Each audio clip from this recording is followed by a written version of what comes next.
Meu nome é Vildo dos Anjos Cavalcante, eu sou médico endocrinologista, sou paraense, nascido em Castanhal, no Pará.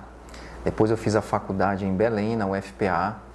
E depois da faculdade eu fui fazer a residência em endocrinologia no Rio de Janeiro, na Universidade Estadual do Rio de Janeiro. E hoje eu sou um diabetologista apaixonado. Tem um canal no YouTube que eu falo sobre como viver bem e como se libertar do diabetes com o poder da escolha. Na residência médica, eu tinha uma professora que era presidente da Sociedade Brasileira de Diabetes.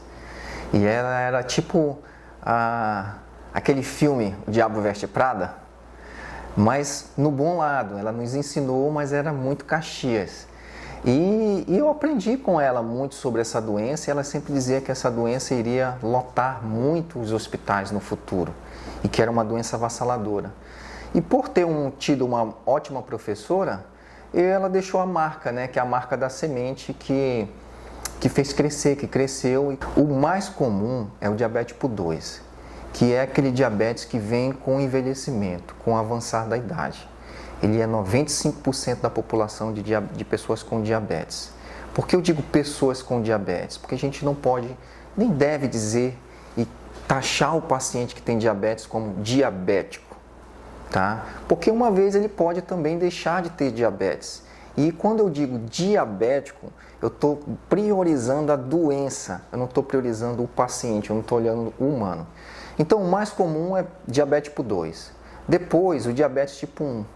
Qual a diferença básica entre diabetes tipo 2 e diabetes tipo 1? O diabetes tipo 2, ele tem um hormônio insulina, porém esse hormônio que tira a glicose, o açúcar do sangue para colocar nas células, ele não é eficiente, ele não consegue fazer ação, ele não consegue girar a chave da célula para abrir a célula, para a glicose, para o açúcar entrar dentro da célula. Já o diabetes tipo 1, ele não produz mais insulina, é uma outra doença que tem em comum o quê? O açúcar é elevado no sangue, então é a ausência de insulina. O que levou a pessoa a ter diabetes tipo 1 geralmente são doenças ou uma doença autoimune, onde o pâncreas, a célula que produz insulina, foi destruída por um anticorpo. Geralmente o diabetes tipo 1 acomete mais jovens e crianças. Pode acometer adultos, mas não é tão comum. O diabetes tipo 2 era muito comum, é muito comum em adultos. Porém, a gente começa a ver jovens e crianças desenvolvendo, fato que é raro. 10 anos atrás eu não encontrava isso no consultório, mas como a gente está vendo agora que as crianças estão ficando sedentárias e acima do peso, a gente já começa a ver crianças e jovens desenvolvendo diabetes tipo 2. Existem outros tipos também, o diabetes gestacional, que é quando o diagnóstico é feito ali no momento da gestação, o diabetes tipulada, que é um diabetes que se comporta entre tipo 1 e tipo 2, ele tem um padrão autoimune, mas se desenvolve mais tardiamente no jovem, ou seja, em um adulto jovem. Eu vou repetir o LADA. Aí nós temos também o LADA, que é um comportamento entre tipo 1 e tipo 2, onde ele desenvolve uma forma de tipo 1, só que tardia, numa fase mais adulta.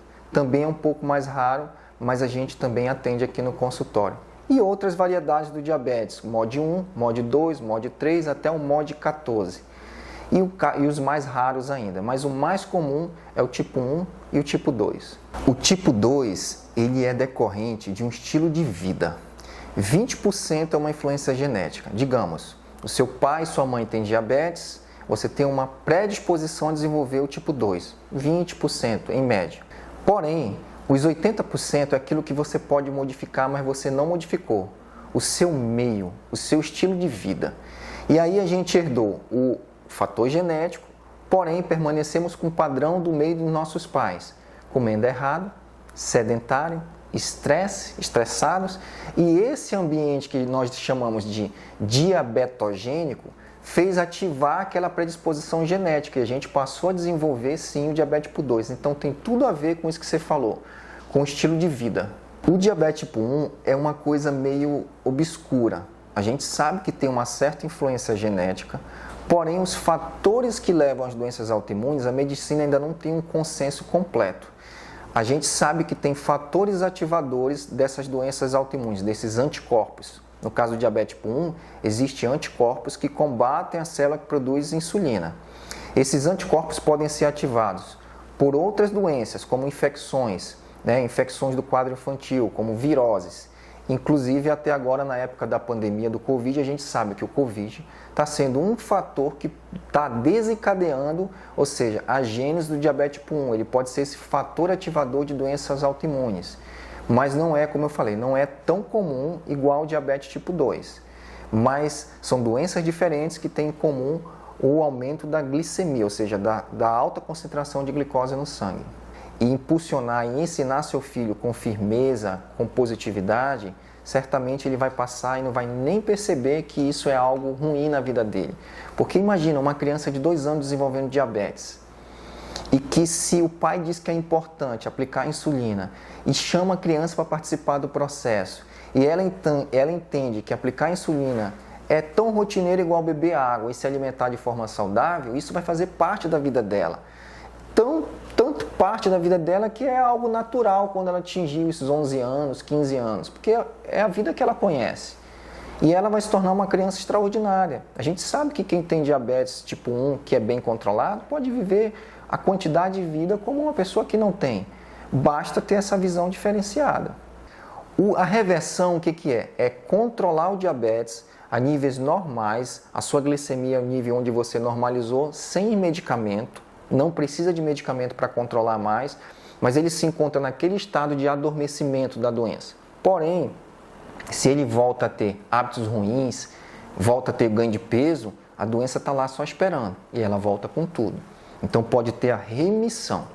No diabetes tipo 1, nós não temos a remissão, mas também não temos a cura ainda. O que nós temos é um bom controle. Por isso o processo educacional é fundamental para ter o quê? Um bom controle glicêmico e evitar as complicações.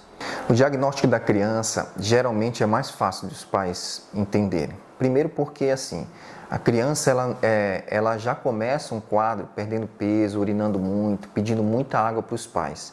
A criança geralmente, quando se descobre o diagnóstico, é passando mal, indo para o hospital e às vezes em quadro de cetoacidose diabética, que é um quadro avançado da doença, onde muitas vezes ela entra em coma diabético e vai precisar ir para a UTI para ser melhorada, para depois que receber a alta, procurar um especialista para realmente conduzir a família.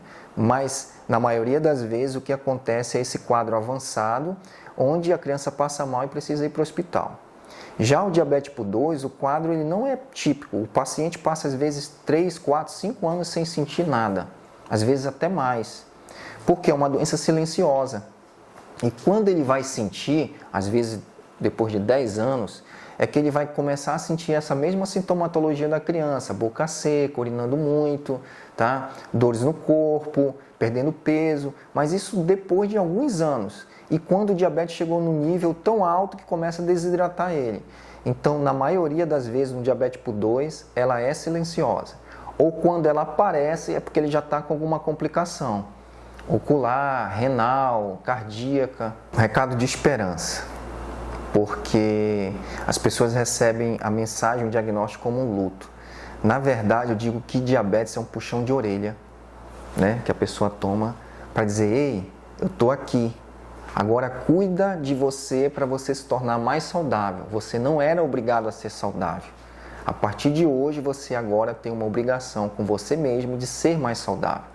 Vá conhecer sobre alimentação, vá fazer exercício físico, vá gerenciar suas emoções, vá diminuir seu estresse do dia a dia, que você vai se tornar mais saudável até do que as pessoas que não têm diabetes. Porque elas estão lá no mundo diabetogênico, obesogênico, só não desenvolveram a doença, mas tem outras doenças que podem desenvolver. E você, com esse alerta, você pode agora ser mais saudável do que antes. É essa a mensagem.